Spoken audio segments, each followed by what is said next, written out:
Hi అండి. ఈరోజు matter ఏంటంటే అందరికీ ముందుగా రథసప్తమి శుభాకాంక్షలండి. రథసప్తమి అంటే చాలా విశేషమైన పూజ. అందరూ ఆరోగ్యం కోసమే చేస్తారు సూర్యదేవుడికి అనమాట.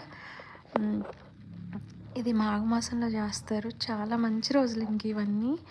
ఏంటంటే అంటే సూర్య నమస్కారాల్లో చాలా పవర్ ఉంటుందండి. ఏదైనా చిన్నపిల్లలకి చెవు నాడి కారిన, అనారోగ్యం, తలనొప్పి వచ్చినా అలా ఏదైనా సరే నేను సూర్య నమస్కారాలు చేసుకుంటాను. పొద్దున్నే లేవగానే అలా, లేకపోతే అరసవిల్లి వెళ్ళి సూర్యుడిని దర్శించుకున్న, సండే పూట నాన్ వెజ్ మానేసిన చాలా ఆరోగ్య సమస్యలు చాలా తీరుతాయండి.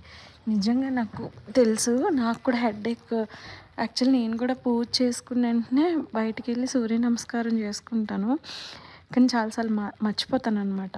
మర్చిపోకుండా కంటిన్యూగా చేస్తే చాలా కొన్ని ప్రాబ్లమ్స్కి మనం మెడిసిన్ వాడకుండానే క్యూర్ అవుతుంది అని నేను నమ్ముతాను.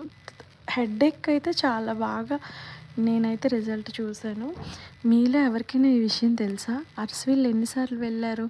నేనైతే చాలాసార్లు వెళ్ళానండి. ఎప్పుడైనా రథసప్తమి ఒకవేళ రోజు ఇలా పూజ చేసుకోవడం అవ్వకపోతే నేను ఖచ్చితంగా అరసవిల్లు వెళ్ళి సూర్యుని దర్శించుకొని వస్తానండి. ఎప్పుడైనా మనసు బాగోకపోయినా, మా బిజినెస్ ఎప్పుడైనా డల్గా ఉన్నా అక్కడికి వెళ్ళొస్తామండి.